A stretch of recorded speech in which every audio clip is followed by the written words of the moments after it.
Ce chef-d'œuvre est de moi.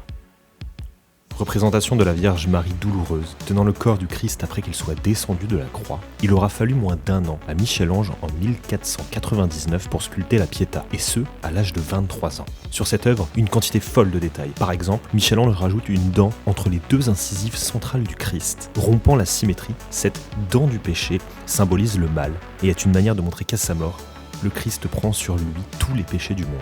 Mais le détail le plus surprenant est l'inscription sur l'écharpe de la Vierge. Michael Angelus Bonarotus Florentinus Faciebat. Et pour la comprendre, un peu de contexte. 4 ans après son travail, Michel-Ange revient à Pietà et surprend une conversation entre 2 visiteurs.